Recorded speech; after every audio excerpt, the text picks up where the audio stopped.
Leading our bulletin tonight, an historic event took place this morning with the signing of an inter-agency understanding between Niue and the government of the Solomon Islands under a pilot program with the PESA Plus agreement. The momentous occasion was witnessed by local dignitaries, including the diplomatic representation and the delegation from the Solomon Islands and PESA Plus office. Esther Pavihi with more. Niue was officially recognized in 2022 in the annual PESA Plus Labour Mobility meeting in Samoa as a receiving country, in addition to Australia, New Zealand and the Cook Islands. Today, Niue and the Solomon Islands formally established a pilot to bring in 4 nurses from the Solomon Islands to work for the Niue Health Department. Mr. Roy Langolango, who is the head of the PESA Plus implementation unit, spoke about the milestone for the Labour Mobility Secretariat and how this pilot provides opportunities to expand to other sectors. Today marks a significant milestone in the Pacific labour mobility, as it is the first managed intra-labour mobility program of its kind. It is an important milestone for PESA Plus and the Labour Mobility Secretariat, and we are grateful for the opportunity to support the governments of Niue and Solomon Islands in this endeavour. We began this journey with the formal recognition of Niue as a labour receiving country at the 2022 Pacific Labour Mobility Annual Meeting in Samoa, and then in 2023 with the scoping study to design an intra-Pacific labour mobility strategy that meets Niue's priority needs.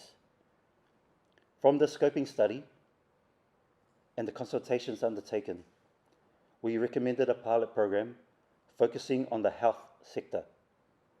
Upon adoption of the scoping report and recommendations by the Niuean government in 2023, we again visited earlier this year to work with the Niuean government to design the interagency understanding to govern the pilot program, and thereafter facilitated the negotiations between the governments of Niue and Solomon Islands to ensure that the IAU was mutually beneficial for both countries.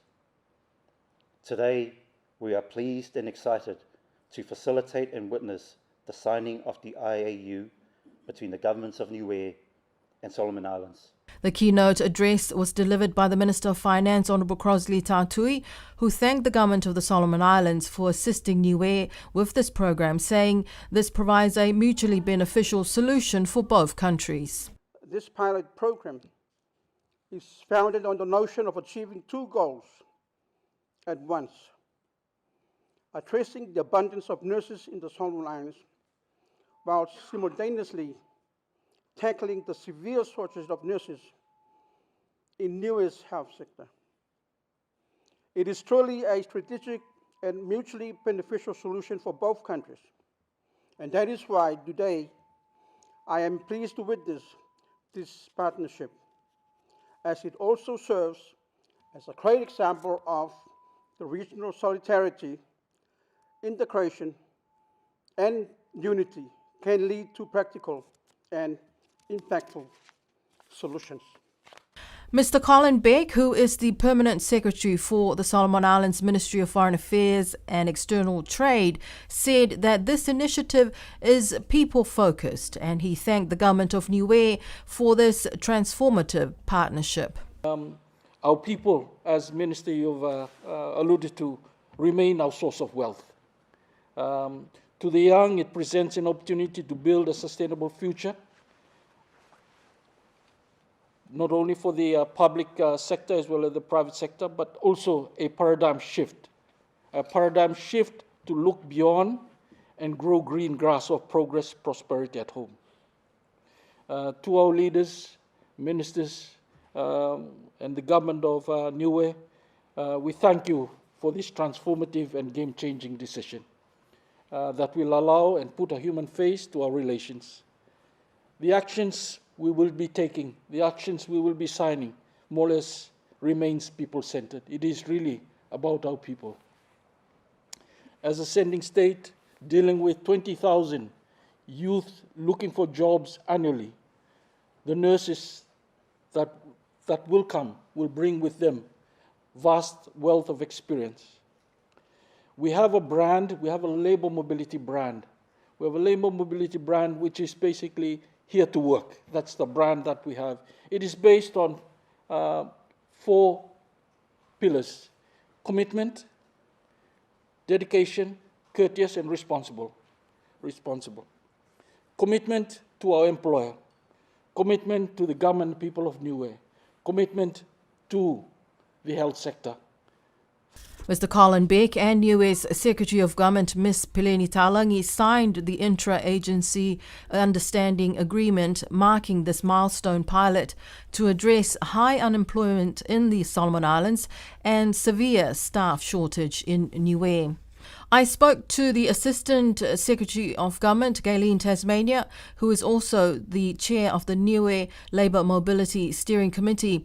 She said that this is the second attempt to address the severe shortage of nurses at the Health Department. The first attempt was with the Government of Samoa, but this didn't eventuate. Meanwhile, they had also started working with the team from PACER Plus for this trial with the Solomon Islands.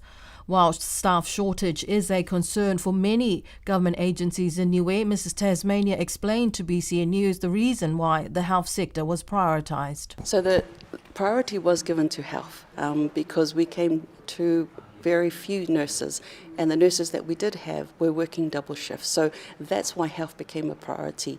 And then aged care became a priority because there was a lot of elderly and even families who wanted to bring their elderly for daycare. They couldn't. We didn't have the staff, so we couldn't provide that service. So that's why health became the priority. But now, having started this process, all of a sudden you have opportunities for more than just health sector, and it's not just in the government departments or public service. There's so much potential for private sector, and I think it's the framework around that. This one is easier, I guess, because the frameworks for contract workers through the Public Service Commission is already there. The legislation, the protections around those types of safeguards, social as well as legal frameworks and safeguards for the workers and the government are already in place. So we just use those as a basis.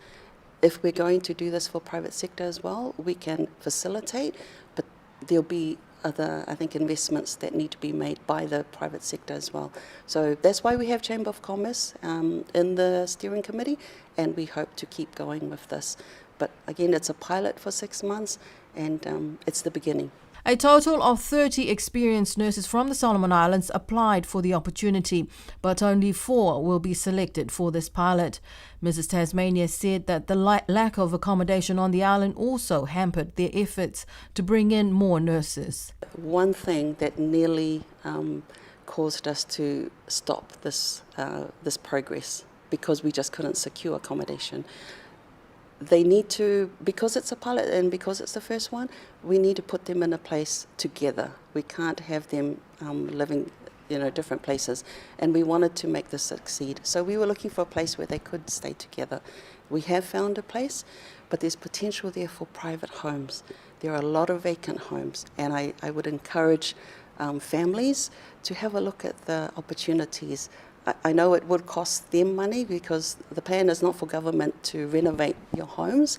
We're hoping that you will see the benefit of having people accommodated in your homes, in your vacant homes. The Niue Health Department and the Public Service Commission will now commence with the selection of the 4 nurses from the 30 applications. The successful candidates are expected to arrive over the coming months. Esther Pavihi for